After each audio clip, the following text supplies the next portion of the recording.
क्योंकि वही धनुष एक बार भोले बाबा ने नंदीश्वर महाराज को दिया था। वही धनुष एक बार नंदीश्वर महाराज ने परशुराम जी महाराज को दिया था।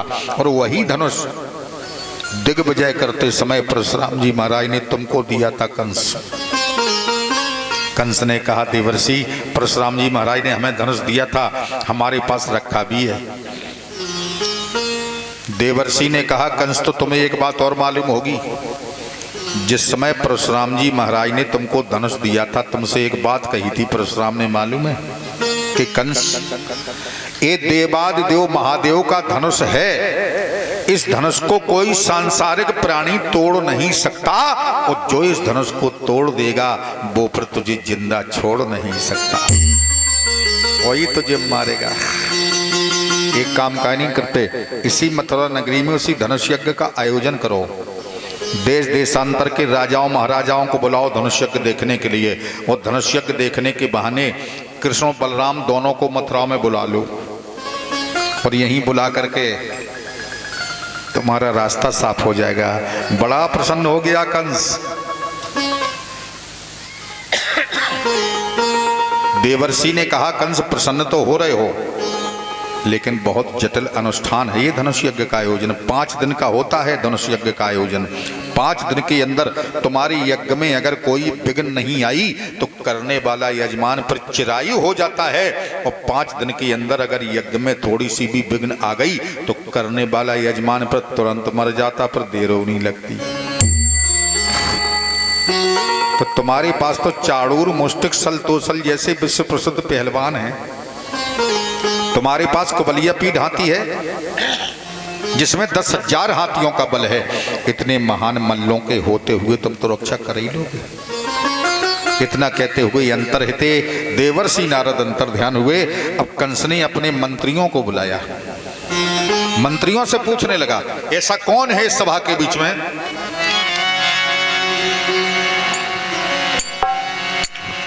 बोलो ऐसा है कौन यहाँ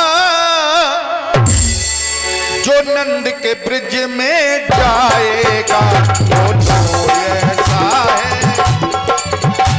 जो नंद के ब्रिज में जाएगा।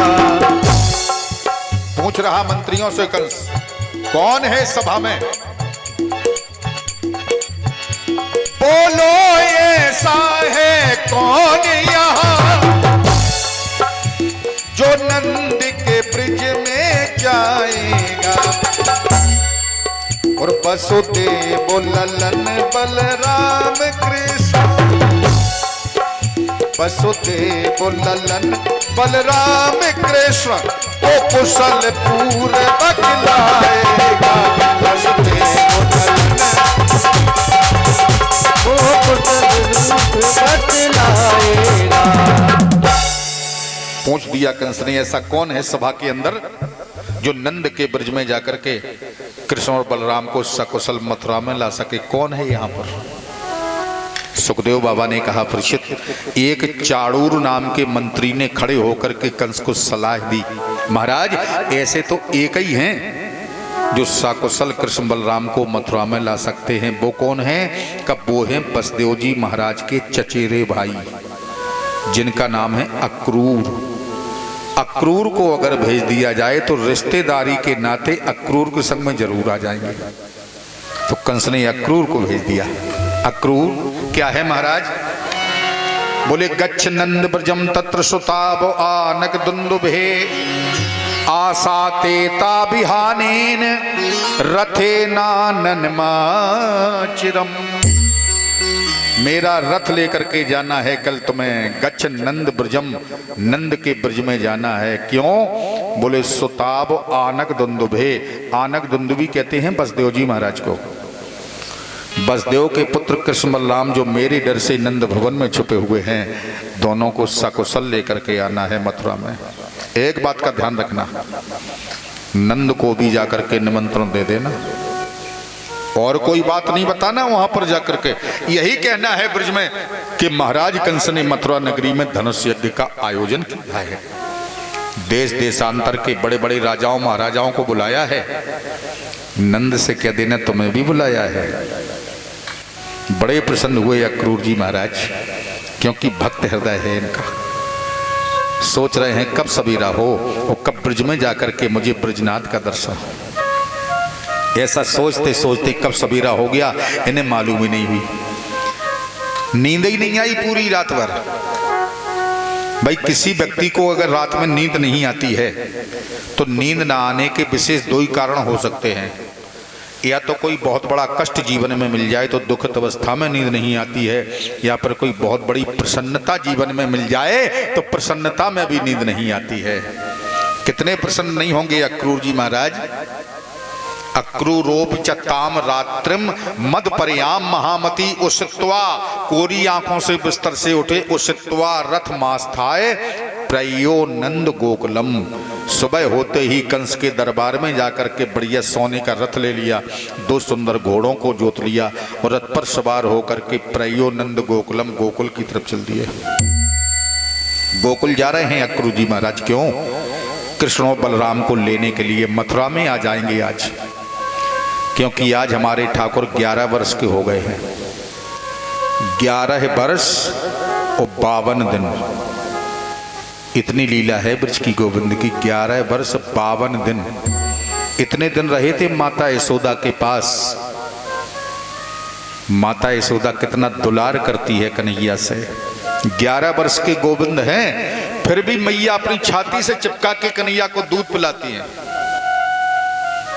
एक पल के लिए अपने लाला को नजरों से दूर नहीं देखना चाहती हैं यशोदा मैया। लेकिन आज वही कन्हैया अपनी उसी यशोदा मैया को रोती बिलखती छोड़ देंगे, सगी माता देवकी के पास आ जाएंगे। आज 11 वर्ष के लिए गए थे कन्हैया यशोदा मैया का दूध पीने के लिए। 11 वर्ष के लिए क्यों गए? ऐसा क्यों किया कन्हैया ने? अच्छा, जन्म लिया देवकी से और दूध पीने गए यशोदा मैया का। गैया चराई मधुबन में, राजा बने द्वारका में। भाई सिद्धांत तो ऐसा है, जो बालक जिस माता के गर्भ से जन्म लेता है उसी का दूध पी करके सियाना होता है। कन्हैया ने ऐसा क्यों किया? जन्म लिया देवकी से, दूध पीने गए यशोदा मैया का। ये पूर्व वृत्तांत है। जो 8 वसु हैं, ध्यान से सुन लेना। 8 वसु हैं। 8 वसुओं में एक द्रोण नाम के वसु हैं। इनकी पत्नी का नाम है धरा। महाराज द्रोण ने अपनी पत्नी धरा को संग में लिया, जंगल में तपस्या करने गए। अयाचक वृत्ति के द्वारा तपस्या करते हैं, किसी के दरवाजे कुछ मांगने नहीं जाते। जो कुछ स्वेच्छा से आ गया वही खा पी लेते। नहीं आया तो वृक्षों का रस चाट चाट के तपस्या करते हैं। 2 दिन व्यतीत हो गए, अन्न का दाना घर में नहीं है। परमात्मा ने परीक्षा लेने का विचार किया, इनकी परीक्षा ले ली जाए। एक वृद्ध ब्राह्मण का भेष बनाया, चंदन लगाए, फटी पुरानी दुपटी कंधे पर डाले, लाठी लिए, टेकते टेकते आ गए। गिरते गिरते बच्चा वो ब्राह्मण दरवाजे पर। महाराज द्रोण ने हाथ पकड़ लिए। भगवान क्या बात है? ब्राह्मण ने कहा, भगवान हमें कई दिनों से अन्न खाने को नहीं मिला, हम कई दिनों से भूखे हैं। थोड़ी देर अगर अन्न नहीं मिला तो हमारे प्राण भी निकल सकते हैं। तुम्हारे घर में थोड़ा अन्न रखा हो तो हमें खिला दिया जाए। महाराज द्रोण ने विचार किया कि हमारे घर में तो 2 दिन से अन्न का दाना नहीं है। हम दोनों प्राणी 2 दिन से वृक्षों का रस चाट करके तपस्या कर रहे हैं। अपनी पत्नी धरा से कहा, देवी एक ब्राह्मण मर रहा दरवाजे पर भूखों के कारण, कुछ हो अन्न तो खिला दिया जाए।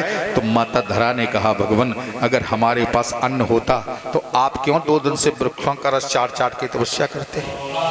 हमारे घर में अन्न का दाना नहीं है महाराज। पत्नी के द्वारा जब ये सुना तो महाराज द्रोण की आंखों में आंसू भर आए। क्या मेरे दरवाजे पर एक ब्राह्मण मर जाएगा भूखे का? धिक्कार है मेरे ऐसे मानव जीवन को।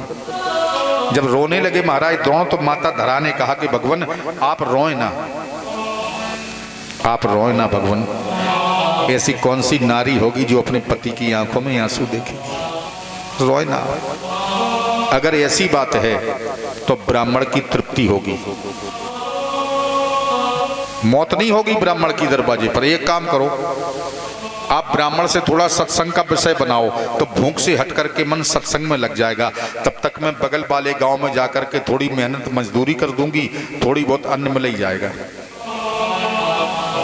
अपने पति को समझा करके माता धरा गई। क्या देखा? पर्वत शिखर से उतरी तो क्या देखा? सामने से एक बहुत बड़ी भीड़ चली आ रही है। जितने लोग हैं सब रोते आ रहे हैं उसमें। एक सज्जन से पूछा, भैया ये लोग क्यों रो रहे हैं, इन्हें क्या कष्ट है? सज्जन ने बताया, माता जो बीच में मोटे तगड़े चले आ रहे हैं, इस नगरी के नगर सेठ हैं ये। इनके घर में करोड़ों की दौलत है, एक ही बेटा है इनके पास। इनके बेटा को एक बीमारी हो गई है। कौन सी बीमारी? बोले पूतना की बीमारी। इनका बेटा मरने वाला है। इलाज नहीं किया, करवाया है इलाज, लेकिन वैद्यराज ने जो दवा बतलाई है वो अप्राप्य है। ऐसी कौन सी दवा बतलाई वैद्यराज ने? वैद्यराज ने एक टुटका बताया है। कोई भी संसारिक नारी हंसते हंसते अगर अपने स्तन का थोड़ा सा मांस काट करके दे दे, इनका बेटा बच जा। रोते फिर रहे बेचारे, कोई ऐसी नारी नहीं मिली जो हंसते हंसते थोड़ा स्तन का मांस काट के दे देती। माता धरा ने कहा, भैया तो क्या किसी नारी ने अपनी कुंख से औलाद को पैदा नहीं किया क्या? औलाद का कष्ट नहीं जान पाई कोई नारी? अगर ऐसी बात है, एक नारी के स्तन के मांस के द्वारा इनका बेटा बच सकता है तो मैं दे दूंगी। नगर सेठ से कहा, मैं दे दूंगी, लेकिन एक शर्त है। क्या शर्त है? आज मैंने पहली बार अपने पति की आंखों में आंसू देखे। मेरे दरवाजे पर एक ब्राह्मण मर रहा भूख से तड़प करके।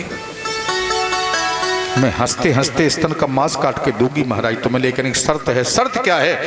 कि जितना मांस मैं काट के तुम्हें दूं, उसी मांस की तौल के बराबर हमें तुमसे आटा चाहिए। नगर सेठ घबरा गया, माता ये क्या कह रही हो? हम करोड़ों की दौलत घर में है, सब निछावर कर देंगे चरणों में। कि भैया पैसे से अगर किसी नारी के स्तन का मांस खरीदना चाहते हो, बहुत बड़ा संसार है, बहुत मिल जाएगा। हमसे अगर चाहिए, शर्त यही है कि जितना मांस मैं काट के दूं, उसी मांस की तौल के बराबर हमें तुमसे आटा चाहिए। नगर सेठ के घर पहुंची माता धरा, अपने हाथों में खंजर उठाया और अपने हाथों से अपना स्तन काट दिया। माता धरा ने मांस का लोथड़ा लेकर के तराजू के पल्ले पर रख दिया। कांपते हाथों से आटा तौल रहा नगर सेठ, लेकिन आटा को जब देखा माता धरा ने विचार किया, ब्राह्मण की तृप्ति नहीं होगी, ब्राह्मण भूखा रह जाएगा इतने आटे से। तो वही रक्त रंजित खंजर उठाया, माता धरा ने दूसरा भी स्तन काट दिया। दोनों स्तन काट दिए। आज इतनी मुसीबत में आटा लिया, मांस की तौल के बराबर आटा लेकर के आई। रोटियां बनाई बड़ी मुश्किल में, खून बह रहा, स्तन कटे है, पट्टी बांधे है माता धरा। भोजन बना के आसन बिछा दिया, जल से पवित्र कर दिया। पतिदेव से कहा, महाराज सत्संग फिर कर लेना, ब्राह्मण देवता भूखे होंगे, प्रसादी तैयार है। महाराज दोनों लेकर के आए। अब माता धरा वही रोटियां परोस रही हैं, लेकिन भोजन परोसते समय एक रक्त की बूंद सामने गिर गई उस ब्राह्मण के। ब्राह्मण ने सामने जब रक्त की बूंद को देखा तो क्रोधावेश में खड़ा हो गया, देवी तू तो पतिता नारी है, पतित अवस्था में तूने भोजन कराया, तेरे हाथ का भोजन नहीं स्वीकारूंगा, अन्य त्याग के चला जाऊंगा। जब ब्राह्मण उठ के जाने लगा तो माता धरा रो पड़ी। महाराज ये रक्त की बूंद देख करके आप जो विचार कर रहे हैं, इसमें सत्यता नहीं है। तो ब्राह्मण ने कहा, देवी तो फिर सत्यता क्या है? तो माता धरा ने कहा, अगर सत्यता जानना चाहते हो तो लौट के आओ। जिनके पतिदेव खड़े हैं, ब्राह्मण खड़ा है और माता धरा सत्यता बतला रही है पति के सामने उस ब्राह्मण को। आज मेरे 2 दिन से भोजन को न योग लागो, थोड़ा सा वृक्ष रस दोनों ने चाटो। महाराज हमारे घर में 2 दिन से अन्न का दाना नहीं था प्रभु, हम दोनों प्राणी 2 दिन से वृक्षों का रस चाट चाट करके तपस्या कर रहे हैं। आपकी सेवा में स्वामी असमर्थ हुए, जैसे मरुत बेग वृक्ष जड़ सो उपाटो है। घर में प्रबंध नहीं एक हु टका को, और मुग्ध हुए दोनों लख आपकी छटा को। टका भर अन्न का दाना नहीं था भगवान मेरे घर में, 2 दिन से हम 2 दिन से दोनों प्राणी वृक्षों का रस चाट चाट करके तपस्या कर रहे हैं। लेकिन मालूम है सत्यता यह है, युक्ति को बताकर निज पति को समझा करके आपके भोजन हित अपनों कुछ काटो है, आपके भोजन हित अपनों कुछ काटो। महाराज सत्यता तो ये है कि मैंने अपने दोनों स्तन काट करके मांस बेचा है, बदले में आटा लिया है, हमारे दोनों स्तन कटे हैं, तब हमने ये भोजन बनाया आपके लिए। महाराज दोनों भी हैरान हैं अपनी पत्नी का त्याग देख करके। ब्राह्मण भी अब आंख खड़ा रह गया। ब्राह्मण ने कहा, देवी अगर ये बात सत्य है कि हमारी उदर पूर्ति करने के लिए तुमने अपने स्तन काटे हैं, मांस बेचा है, तो आज मैं तुम्हारे स्तनों को देखना चाहता हूं। तो माता धरा ने ललकार दिया उस ब्राह्मण को कि तुम्हें ऐसी बातें करते हुए लाज नहीं लगी? तुम होते कौन हो मेरे स्तनों को देखने वाले?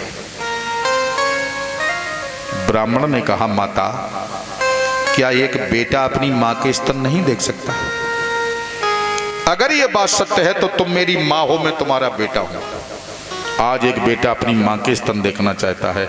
जैसी मां कहा तो माता धरा ने तुरंत पट्टी खोल दी। पति के सामने पट्टी खोली तो क्या देखा, झरझर खून बह रहा, क्योंकि दोनों स्तन कटे हैं माता धरा के।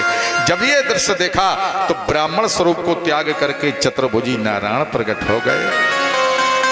बोलिए भक्तवत्सल भगवान की जय। कहने लगे, माँ अगर मैंने तुमसे माँ कहा है तो तुम हमारी माँ हो।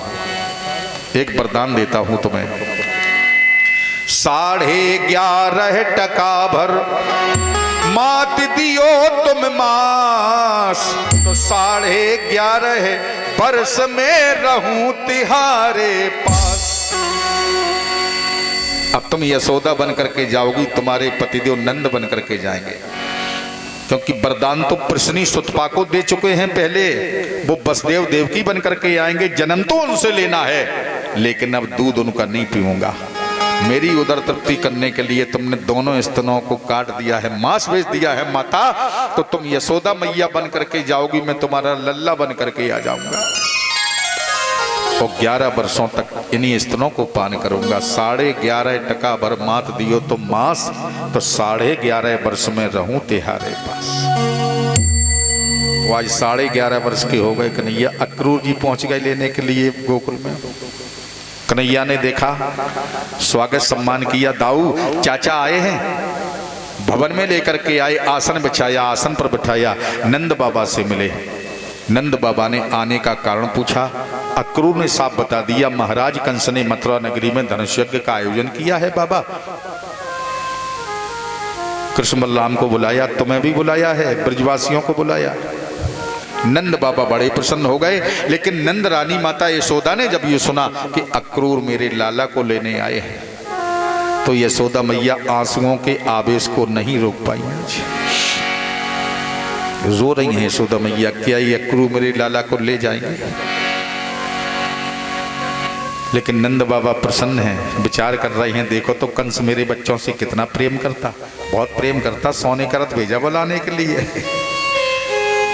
सारी रात नींद नहीं आई यशोदा मैया, सारी रात रोई बेचारी। सुबह होते मेरा लाला चला जाएगा दूर। सुबह जगाया कृष्ण बलराम को, अपने हाथों से मंगल स्नान करवाया। माता यशोदा ने बेणी बांध दी बालों में कन्हैया के, नवीन वस्त्र पहना दिए। उसी समय आ गए सभी सदस्य, ग्वाल बाल, गैया चराने वाले। पूछ दिया, अध्यक्ष साहब क्या है? बोले, अध्यक्ष साहब कहाँ की तैयारी कर दी, कहाँ जा रहे हो? कन्हैया बोले, मालूम नहीं है, मथुरा जा रहा मामा के यहाँ, मथुरा। ग्वाल बालों ने जब ये सुना तो स्तब्ध से खड़े रह गए। कन्हैया क्या वास्तव में हम सबको छोड़ के तुम मथुरा चले जाओगे? क्या हमारे संग में नहीं रहोगे कन्हैया? बालकों को रोते देखा तो कन्हैया ने सबके आंसू पोंछे। बोले, भैया तुम सबका मथुरा चलना बहुत जरूरी है, क्योंकि तुम सभी अगर मथुरा नहीं चलोगे तो वहां पर फिर नारेबाजी कौन करेगा? तुम्हारा चलना बहुत जरूरी, तुम भी चलो। जब कन्हैया ने स्वीकृति दे दी तो ग्वाल बाल अपने अपने घर माता पिता से भी पूछने नहीं गए हम कहाँ जा रहे हैं। आगे नंद बाबा गाड़ियों छकड़ों में गोरस की भेंट भरे चले जा रहे हैं कि मेरा कन्हैया पहली बार मथुरा जा रहा, इसलिए मैं महाराज कंस को गोरस की भेंट दूंगा। सारे ग्वाल बाल नंद बाबा के संग में मथुरा की तरफ चल दिए। अक्रूर जी सोने का रथ लेकर के आए। दोनों भाई रथ पर सवार। ब्रजमंडल में जब खबर फैली कि कन्हैया ब्रज को छोड़ के जा रहा, तो सारा ब्रज इकट्ठा नंद बाबा के दरवाजे पर। सारे ब्रजवासी, अपार भीड़, और सारे ब्रजवासी कन्हैया को रथ पर बैठे देख देख करके रो रहे हैं, क्योंकि ब्रजवासियों के प्राण हैं गोविंद। सारा ब्रज रो रहा आज कन्हैया के लिए। रथ को घेरे खड़े हैं सारे ब्रजवासी। लेकिन ब्रजमंडल की गोपियों ने जब ये सुना कि आज कन्हैया ब्रज को छोड़ करके जा रहा, विसृज लज्जाम रुरुदिश में सस्वरम गोविंद दामोदर माधवे। सुखदेव बाबा ने कहा, गोपियों ने जब ये सुना कि कन्हैया जा रहा है तो विसृज लज्जाम, विसृज लज्जाम, आज उन गोपियों ने लज्जा त्याग दी। परीक्षित लज्जा त्याग करके रोने लगी। जिनके पतिदेव हैं, जिनके बच्चे हैं, उनके सामने निर्लज्ज होकर के रो रही हैं आज कन्हैया के लिए। वैसे नारियों का सबसे बड़ा आभूषण होता है लज्जा, लेकिन आज अपने मनमोहन को दूर होते देखा तो विसृज लज्जाम, लज्जा त्याग दी उन गोपियों ने। भागती आई और अपने कन्हैया को रथ पर बैठे देखा तो देखती रह गई बस कन्हैया को रथ पर। बोल नहीं रही आज कन्हैया से, दूर खड़ी हैं जैसे पत्थर की मूर्ति बन गई हों गोपी। दिव्य प्रेम करती हैं श्याम सुंदर से। बोल नहीं रही हैं कन्हैया को देख देख करके, जिनके नेत्रों से झरझर सुधारा बह रही है। बस यही कह रही हैं कि श्याम सुंदर, अगर जीवन में बिछड़ने का दुख देना था तो पहले मिलन का इतना सुख काहे देते रहे। गोपियों को रोते देखा तो गोविंद रथ से उतरे, बारी बारी से प्रत्येक गोपी के पास गए। चलते समय प्रत्येक गोपी से मिले, सबके आंसू पोंछे और कन्हैया ने यही कहा, गोपियों रोना नहीं, हम तुम्हारे पास परसों लौट के आ जाएंगे। यही वचन काफी है उन गोपियों को जिंदा रहने के लिए कि मेरा कन्हैया परसों आ जाएगा मेरे पास। समझा करके कन्हैया रथ पर बैठे। अक्रूर से कहा, चाचा ये प्रेम की नगरी है, विलंब हो गया, कोई निकल नहीं पाएगा, इसलिए रथ बढ़ा दो यहां से। रथ चलने लगा। जैसी रथ चला तो गोपियां, कुछ गोपियां बीच रास्ते में मूर्छित होकर गिर पड़ी, कुछ पागलों की तरह चिल्लाने लगी। विसृज लज्जाम रुरुदिशस्म स्वरम गोविंद दामोदर माधवेति। लज्जा त्याग करके गोपियां रो रही हैं आज। एक गोपी रथ के पीछे भाग रही है और यही कह रही है कन्हैया कि ना जाओ मोहन बिरहन बना के, हाँ ना